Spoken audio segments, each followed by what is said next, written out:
Vamos virar a página e falar agora sobre política americana. Um dos grandes destaques dessa segunda-feira no mundo inteiro é o seguinte: Donald Trump começou a ser julgado por fraude fiscal nos Estados Unidos. Ele diz ser vítima de perseguição política. Quem está aqui comigo é ele, editor de internacional da Jovem Pan, Marcelo Favalli, que tem os detalhes, vai nos explicar exatamente onde essa história pode parar, o que é que pode acontecer com Donald Trump a partir do início desse julgamento. Bem-vindo, Favalli, boa tarde. Boa tarde, Brown. Boa tarde a todo mundo que nos acompanha aqui no 3 em 1. Donald Trump, de novo, escrevendo a história dos Estados Unidos. Ele se torna o primeiro presidente em quase 2 séculos e meio de democracia nos Estados Unidos, desde a eleição do primeiro presidente, que tem lá para uns 240 anos, a sentar no banco dos réus. Só que aqui a gente vai olhar uma acusação a qual ele responde, que é um misto do Trump empresário, magnata, mas esbarra na carreira política dele. Explico. Bom, é muito importante entender que ele está sendo processado pelo estado de Nova York por uma fraude fiscal. É o seguinte, Donald Trump colocou em 34 diferentes documentos, então por isso ele está respondendo a 34 acusações, embora seja a mesma significação, tenha o mesmo significado, são 34 crimes diferentes na leitura judiciária, na leitura da Procuradoria. Que é o seguinte, o Donald Trump colocou no que a gente chamaria do imposto de renda, né? Declaração do ajuste do imposto de renda. Fazendo uma tradução aqui para o Brasil, ele escreveu em 34 páginas diferentes que ele pagou $130 mil para o então advogado da época dele, o Michael Cohen, como gastos advocatícios ou pagamento que o advogado mereceria receber. Isso é crime nos Estados Unidos? Não, não é crime. Só que a Procuradoria tem provas e tem documentos de que o Donald Trump, na verdade, pagou por meio do advogado a Stormy Daniels, que é uma atriz de filmes adultos. Supostamente, eles tiveram um caso extraconjugal e o Donald Trump teria comprado o silêncio de Stormy Daniels. Nada disso nos Estados Unidos é crime, como também não seria crime aqui no Brasil. Pagar para o advogado pagar para uma terceira pessoa, e a compra do silêncio, a gente pode resumir até em termos jurídicos, como se fosse ali um fim de desavenças. As partes chegaram a um acordo, um valor, $130 mil, ela tinha um tipo de acusação, uma queixa, e isso foi eliminado por meio de um pagamento. Até aí nada é legal. Até aí tudo é legal. Não é crime nos Estados Unidos, não seria crime no Brasil. Qual é a acusação da Procuradoria? É que ele não deixou claro que os 130 mil foram para a atriz por meio do Michael Cohen. Ele diz, os 130 mil são gastos com o meu advogado. E esse é um crime na leitura do estado de Nova York. Agora, tem uma outra página que isso também é bem diferente das legislações brasileira e americana. A pergunta é, isso é um criminal offense ou um felony? A gente tem que fazer essa diferenciação, que é o seguinte, criminal offense é algo que está fora da lei, mas não agride tanto assim a legislação. Aqui no Brasil, Brown, nós chamaríamos isso de contravenção. Paga uma multa, você leva ali presta atenção da justiça, mas não te leva para a cadeia. Este caso aqui está sendo lido pelos Estados Unidos como um felony, que é sim uma grande ofensa ao Código de Leis. Então, ele pode ser preso. 34 acusações poderia levar a 4 anos de prisão. Está aqui que eu estava falando. Os dois tipos, né? Exatamente, de criminal offense ou felony. A promotoria entendeu que isso é um felony. É sim, é uma agressão mais forte ao Código de Leis. Ele pode ser preso. Agora, isso aqui é a teoria, as possibilidades. Vamos ao que realmente é ponderável. A chance dele ser preso é muito pequena, porque não é nenhum caso de agressão. Então, muito provavelmente, isso vai levar a um pagamento de multa, um acerto, uma espécie de um TAC, um termo de adequação de conduta. Ele se compromete, talvez, a assumir a responsabilidade e pagar uma multa no final. Muito, muito dificilmente ele seria preso. Até porque nós estamos falando de primeira instância.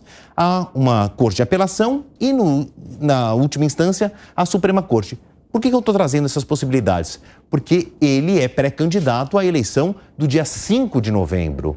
Se ele for condenado aqui, independente do resultado, e ele ainda pode apelar, ele não vai chegar à fase que nós chamamos aqui no Brasil de transitado em julgado. Ele ainda tem possibilidade de provar a sua inocência. Então, ele não é retirado da corrida eleitoral.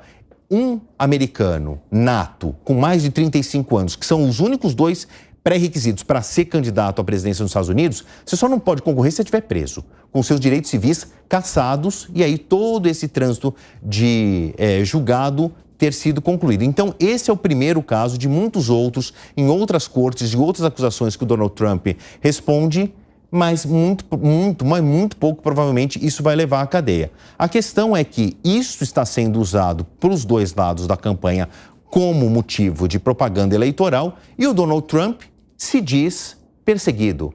Vou dar a palavra ao próprio Donald Trump. Eu peguei um trechinho que ele rapidamente, quando ele chega no tribunal, entre a entrada do tribunal e a entrada da sala de audiência, ele rapidamente ali falou com os repórteres. Não respondeu perguntas, mas fez um rápido pronunciamento. A gente trouxe esse trechinho aí para vocês.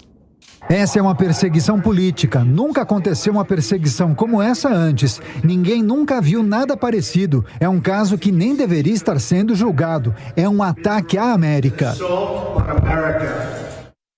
E aí, Brown, ele fez questão de comparecer hoje à primeira audiência para dar o seu testemunho. Ele vai voltar porque ele vai ter também o direito de se defender. Rapidamente, isso é muito importante para a gente entender as diferenças entre Brasil e Estados Unidos, porque ele vai usar isso como argumento, como ele já apareceu outras vezes.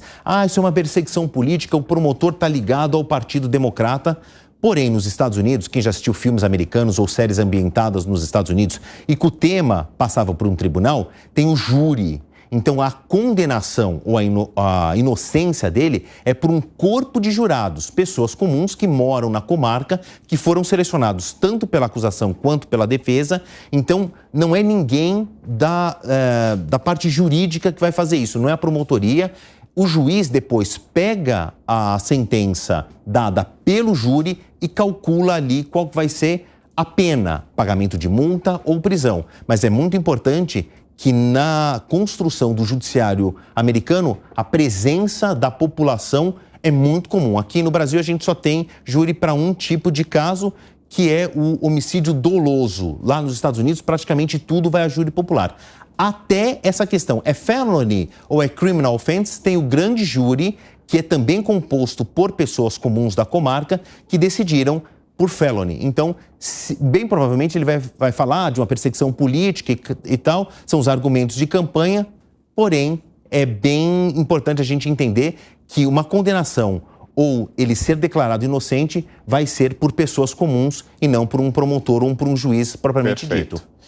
Muito bom. Então, as explicações, as informações do Marcelo Favalli, editor de Internacional da Jovem Pan. Pode continuar aqui, Favalli. Vamos debater aqui com os comentaristas. Que tal, Gani? Será que essa história toda, no fim das contas, pode acabar fortalecendo o Donald Trump?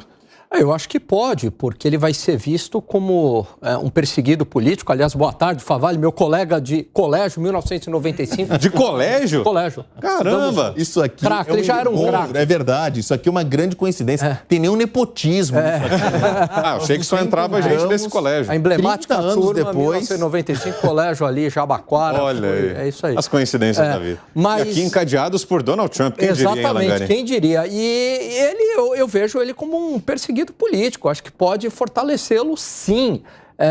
Veja, eu nunca vi a máquina estatal com esse poder contra outro candidato ou contra outro presidente nos Estados Unidos, né? A Hillary Clinton usou um servidor particular, um e-mail particular, e falou, foi um engano, e ficou por isso mesmo. Isso é um crime provado. Ela falou, não, mas eu me confundi e tá tudo bem. O Bill Clinton tem acusações gravíssimas de assédio sexual contra ele, tem depoimentos chocantes na internet também. Nunca levaram isso muito a sério, né? Nunca a justiça prosseguiu com isso. Agora, Donald Trump, por muito menos, aí tem todo o rigor da justiça, né? E você, Piperno, rapidinho, acha que o tiro pode sair pela culatra? Será que o Trump vai acabar se beneficiando dessa história toda na eleição de novembro?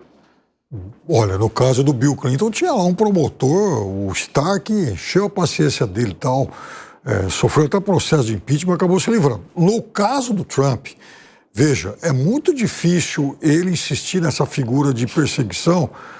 Eu acho que o processo não vai dar em nada no sentido de impugnação e tal. Mas veja, envolve uma garota de programa. Isso é muito fácil para o imaginário popular, né?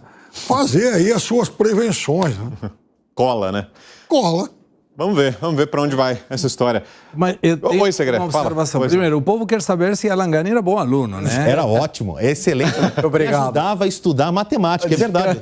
Justiça Olha aí, seja feita. Olha, Foi tão bom na matemática que ele virou comunicador. De Marcelo Favalli numa outra redação. Lá atrás, É, lá também. mais de 10 anos atrás. Olha aí, sou rodado. é o grupo Amigos do Favalli. Olha só que bonito. Mas sobre o Trump, com certeza nenhum outro presidente teve tantas acusações, porque a conduta de Trump sempre está no limite do que é possível, permitível ou legal.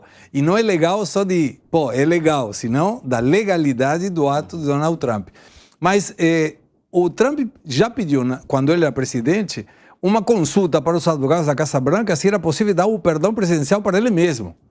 Pelas dúvidas, isso viesse a acontecer e agora aplicaria de novo. E aí foi descoberto que tem 2 tipos de perdão presidencial nos Estados Unidos. Um é para aquele que foi investigado ou condenado, já sentenciado, e um é o preventivo, para aquele que ainda não foi investigado, mas que poderia ser. E ele perguntou isso para ver se era possível para os seus filhos, as suas empresas e tudo. Não é clara a lei se ele poderia se dar um perdão presidencial para ele mesmo. Mas vindo de Trump, se ele ganhar as eleições, não duvido nada. Eu vou encerrar minha participação só fazendo um adendo, é porque há mais de 200 anos, ou quase 2 séculos e meio, os chamados pais da nação que escreveram a Constituição americana jamais tinham imaginado que um presidente falar, olha, eu já vou dar um salvo-conduto para mim mesmo, quem sabe. Então lá pra proibiram, frente. né? Então, a lei não é clara porque ela nunca aconteceu, né, esse fato antes. Bom, muito com bom. esse bombshell aqui, eu me despeço, tá? Boa. Termina hoje ainda o julgamento, é isso? Não. Essa é a primeira fase ainda. Tá. Ainda vai ter as oitivas tanto da acusação quanto da defesa. E aí esse corpo de jurados fica ligado ao tribunal e não pode nem ir para casa. Eles dormem ali. Se calcula que dure aí uns 10 dias, no máximo 2 semanas. São 34 acusações. O júri não pode sair, não pode ter contato externo, não pode falar no telefone. Fala com a família por 5 minutos ali, monitorado por um policial. Mas não é por causa do Donald Trump, não é por causa desse caso. É o procedimento da justiça, né? Perfeito. Então, de novo, quem vai dar é o júri. Aí a gente vai estar acompanhando. Boa. Bom trabalho, Favalli. Valeu. Obrigado pela Até a presença. próxima. Até mais, gente. Valeu.